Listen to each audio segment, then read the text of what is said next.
Hello, welcome to my channel. I am Lisa J. Stocks, and in this time slot, I am usually live with Prez the Investor, but he is delayed today. So come back and check me out again at 7 p.m. Um, but I wanted to come live during our regular time slot and share some information.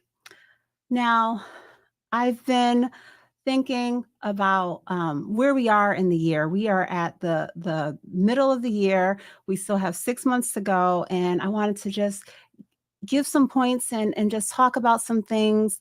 If you've been um, not on track yet with your plans or trying to evaluate what you're going to do for the remainder of the year, or if you really haven't got it started yet and want to know what you're going to do in order to make this year really beneficial as far as your finances. So, first, let me say thank you to everyone who has subscribed to the channel so far. I'm at 3,477 subscribers. Channel is still growing, but thank you all who have already subscribed. If you're not already subscribed to the channel, if you're new here, listen and decide if this is a place that you want to subscribe to and come back and be a part of this journey with me. Over here, I'm only talking about investing. It's all about investing, saving, budgeting, things like that. So nothing else. We are on this journey together to become financially stable, financially free. And now I also have channel memberships available. So check that out also. But let's get into the topic of today. And I'm sorry, I cannot see the chat on my screen. But let's get into the topic. So today's topic is investing tips that have made me a lot of money.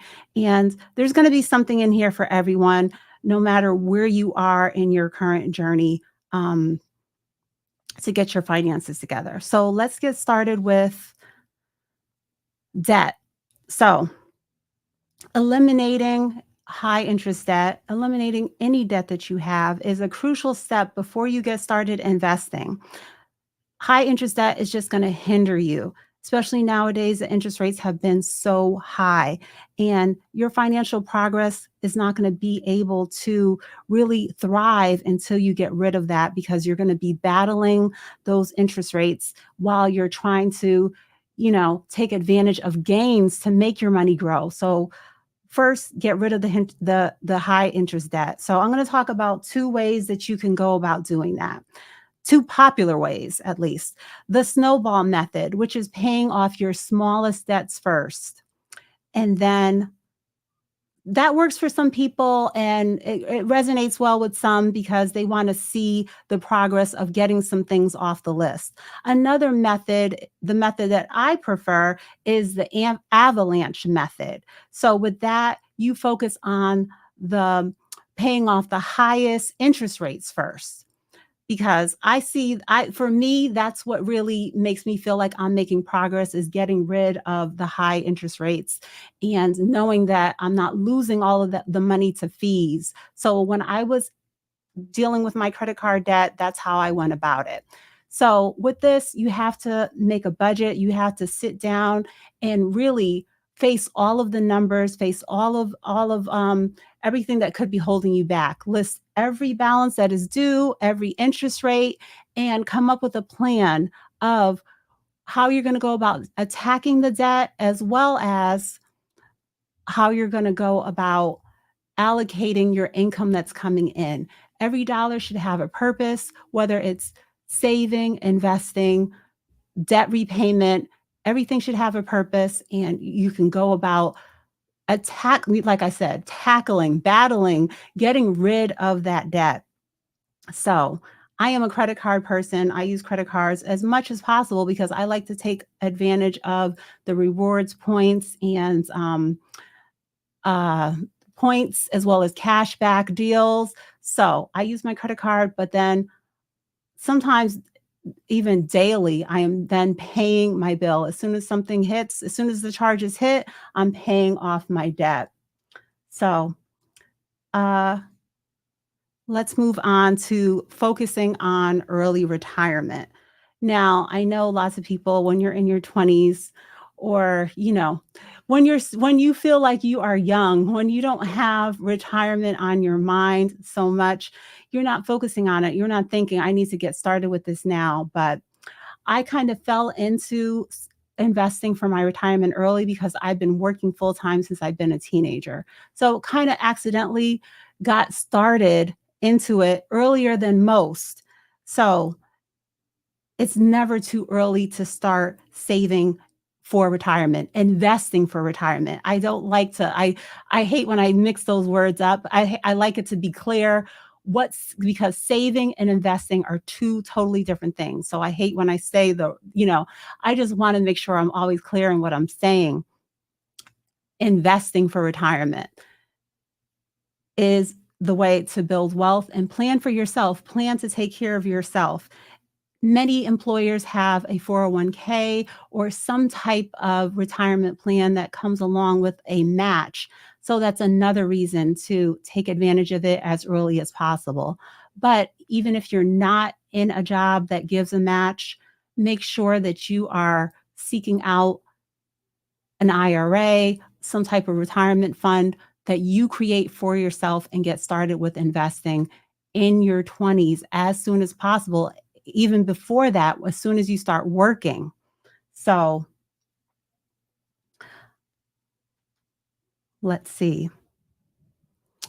Another thing I wanted to touch on is, of course, having an emergency fund, because without that, every time something happens, like we first started off talking about the debt, if you don't have the emergency fund, every time something happens, you're going to run yourself back into debt and not have the money to pay off your credit card immediately. And then here we go with that cycle of having to pay the interest. So have your emergency funds, work on if you're living paycheck to paycheck, squeeze out any little bit that you can so that you can set a goal for yourself of having that first paycheck put away. Wherever you're at on your journey, I'm telling you, like I've been there through all of these different stages and I've worked my way through it. Excuse me.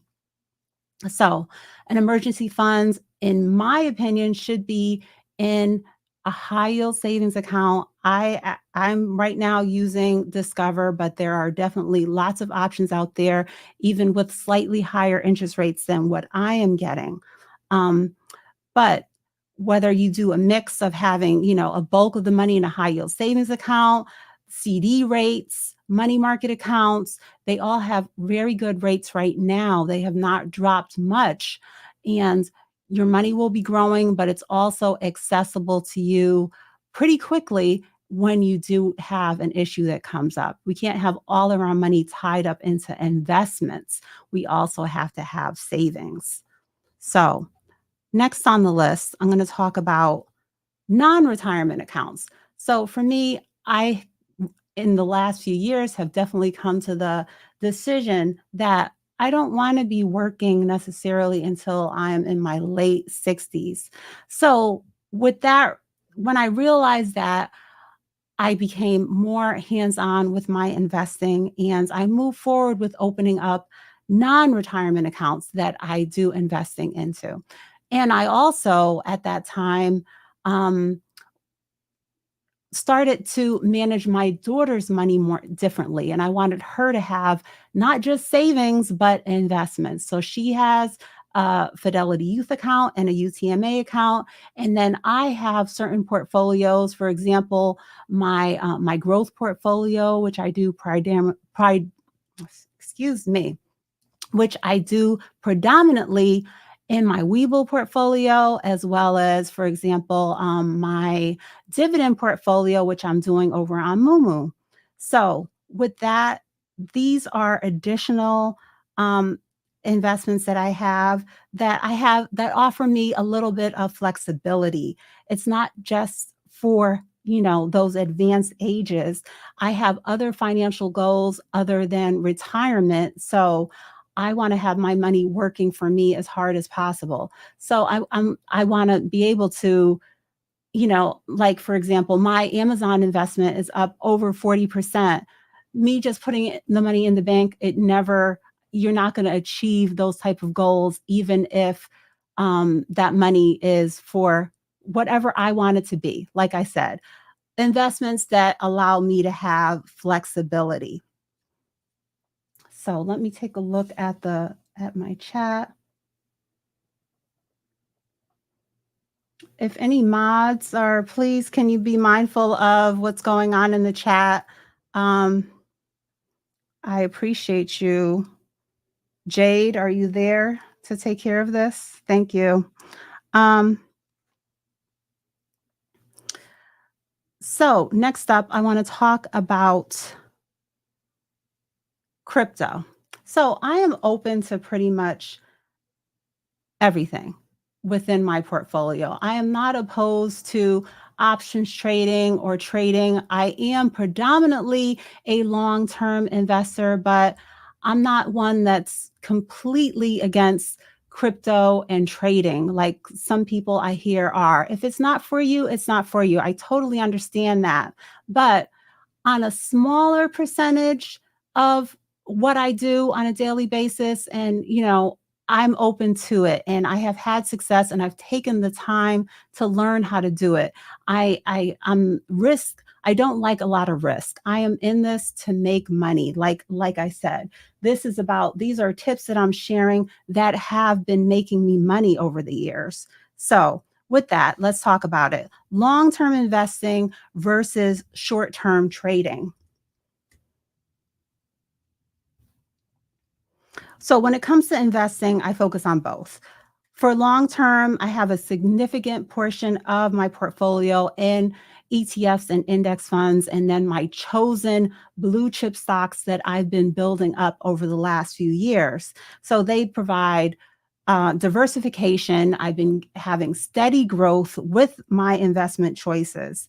But then when it comes to short term trading, I've learned a big lesson. Use your stop loss, mitigate your risk, and make a plan from the start, whether it's a dollar amount or a percentage that you are willing to lose. Because when you get into a trade, there's going to be fluctuations. You have to be ready for that. But you can't get into a trade and allow yourself, well, I cannot allow myself to be down significantly with the hopes that it's going to go back up. That's not the way that I go about my trading. I go into it with a plan of what is the max percentage or dollar amount I am willing to lose on this trade, and then I go from there. So I did not learn this. I didn't just learn this just on YouTube. I am a member of Keenan Grace's Discord. I am connected with I follow other YouTubers that are helping me on this journey. My co-host Prez, my usual Sunday co-host during this time slot, Prez the investor, he is also great in being on this journey with me and supporting me in options trading, understanding the charts, being able to make a plan on doing my trades. So I just say all that to say that I'm open to it, but you have to put in the work. And it is 2024. I'm not opposed to using bots, setting up alerts, using the advancements that are available to me to assist me in my trades. I am not necessarily, especially while I was working full time, I can't say that I had the time to be watching a chart at 10 o'clock in the morning, but I was able to implement other things that would give me the access to get into my trade, set my stop loss, and be in it while I'm dealing with life, while the phone might ring, while I might have to run out and give someone a ride or something like that. I'm in my trade, but I'm safe in knowing I have a plan. And as soon as I get back to looking at it, if I am in profit, I'm moving that stop loss up and I am on track to what my goal is to make money. So that's just a little bit about long-term investing versus short-term investing. You don't have to do both, but it's something that I have taken on and implemented in my financial journey, and it has made me money. Now let's talk about crypto. So I only have a rather small percentage of my portfolio in crypto. So the things that I hold long term are pretty much Bitcoin and Ethereum. So with that, I believe in them for their long-term potential, and I deal with the price fluctuations. I will be holding those. But however, I do trade more volatile stocks that might be a little, uh, things that pop up. There's always new coins coming about, Bonk and Floki and things you probably never even heard of and don't know the use case for any of that.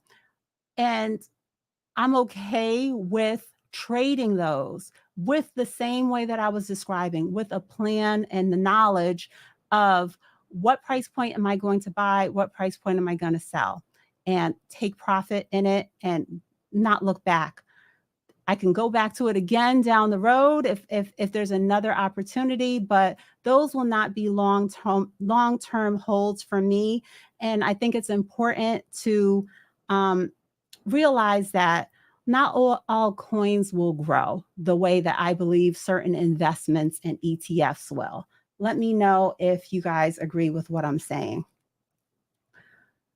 Do your research, stay informed, especially when it comes to, lesser known things. Like I'm saying, these type of cryptos or an IPO or something like that.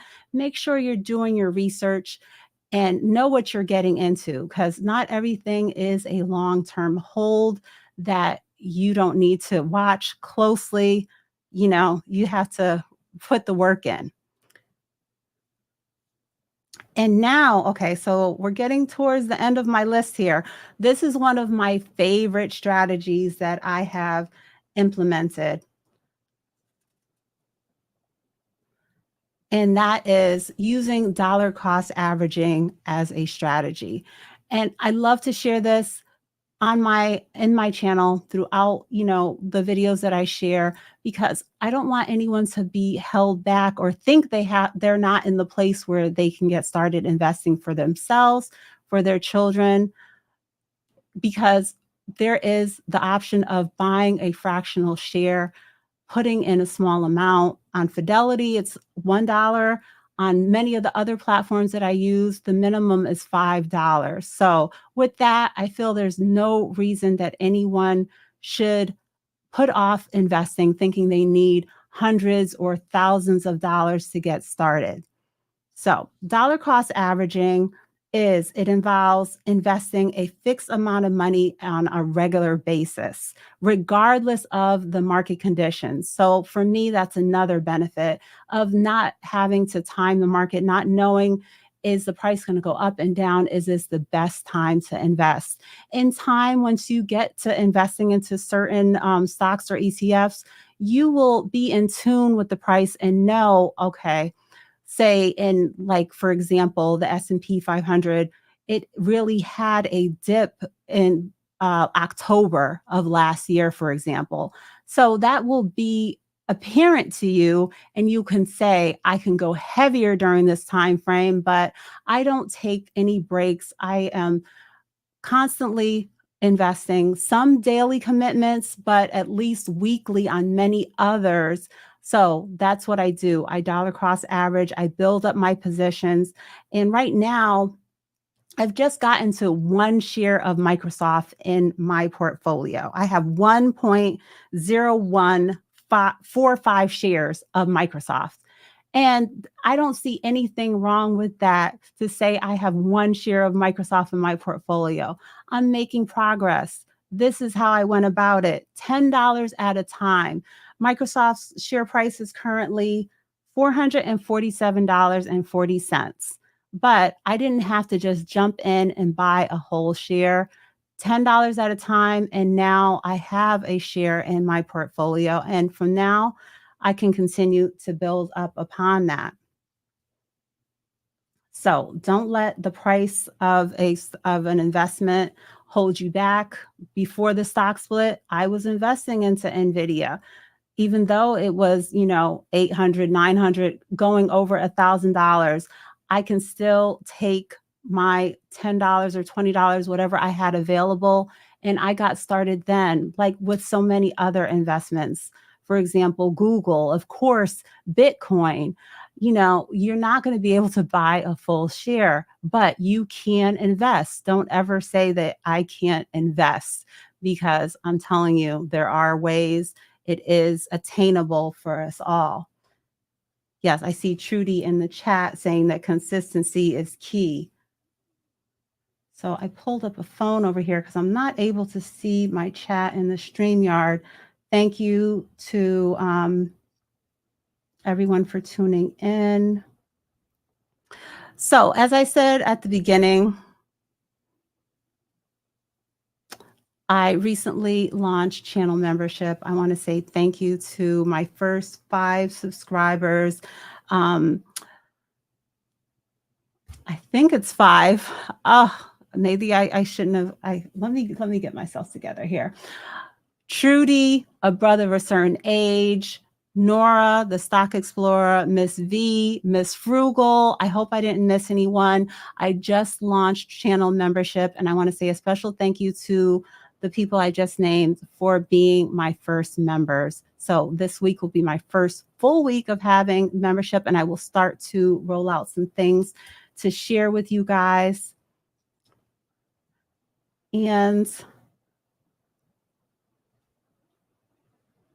please leave a comment after the live. Let me know what you think about the points that I shared, because these are truly my stepping stones that have allowed me to really progress on this journey of becoming more financially stable, financially free, and not having the worries and fears that I had in the past, the stress when something happened, because I feel more ready to deal with whatever comes up. I'm going to be able to tackle it and move forward. And even, like I said, something that's very important to me is retirement. All of it. I want to stay on track with it. I want to stay consistent. I want to keep on building up my, my investments and have a plan that allows me to sleep well at night as far as it comes to my finances. So, investing for me is definitely a journey. It's not just a race. You have to stay informed, be consistent, adapt to the different changes that may come up, and just be mindful.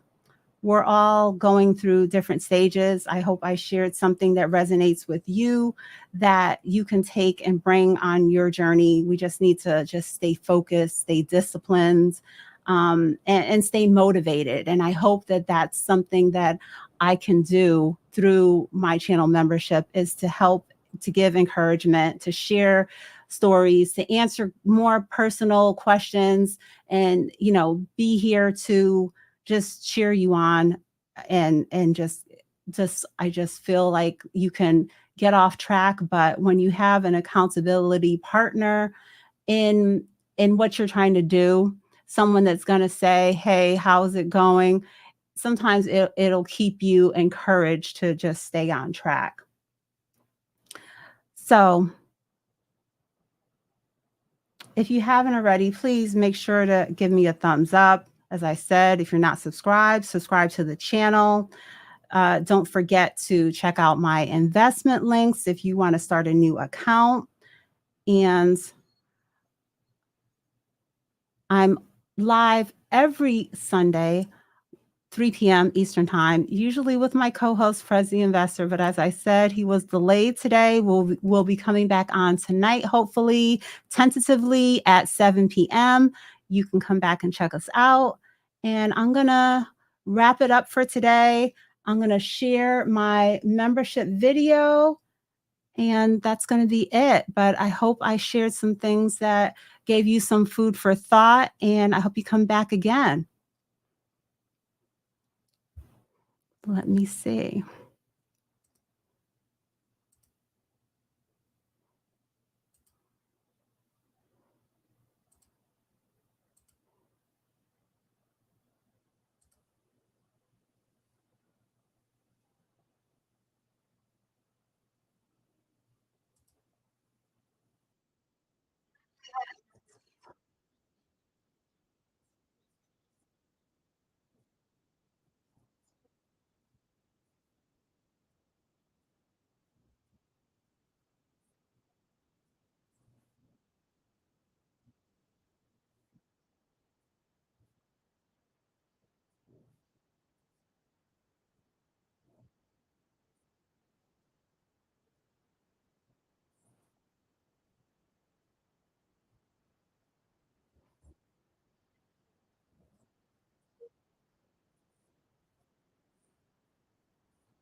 Okay. So I know I said goodbye already, but I'm going to take a look at the chat and see if there is any questions that I missed. Because as I said, I'm sorry, the chat is not up on my StreamYard. But let me see. If anybody has any questions, I'm taking a look back in the chat. And if you could please, if you have any questions, drop them again and I will see. There's no sound right now.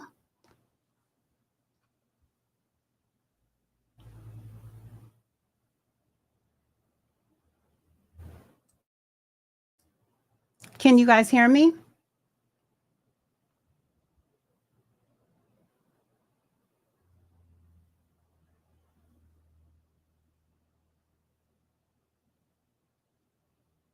Oh, the video didn't have any sound. Okay. Well, sorry about that, guys. But yeah, check out my membership. It's open. That's all I was trying to share with you. I'm taking a, so you guys heard when I said I was gonna go through the chat and take some questions.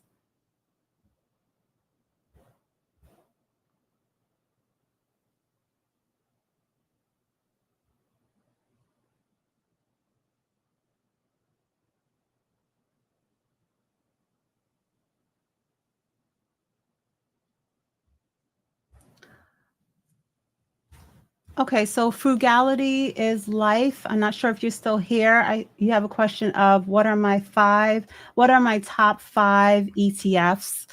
I don't know that I have 5 necessarily, but definitely in my portfolio, I have VTI, VOO, SCHD, and SPHD right now. And those are positions that I've been building up. So I don't have a fifth for you, but those are 4 that um, I'm committed to for the long term.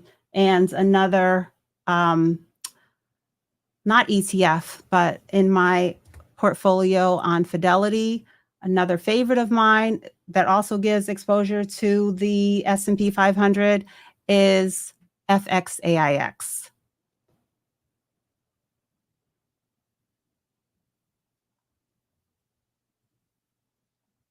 Daniel is asking about my thoughts on crypto ETFs. I haven't dabbled in any crypto ETFs yet, but I mean, potentially, if anything, it would probably be the same things for Bitcoin or Ethereum. But for now, I'm just continue to invest into the actual crypto, not the ETF.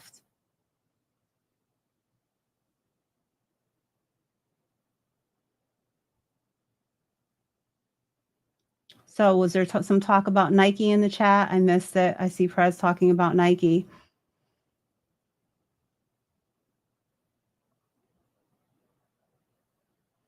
Okay, I don't really see too many other questions. But guys, this is only my second time going live by myself, so please bear with me. Thank you for tuning in. And like I said, I will be back on hopefully tonight at 7 p.m. Thanks for watching. And I appreciate you guys who've already subscribed to the channel. Check out my channel membership. And I will see you soon. Okay, bye.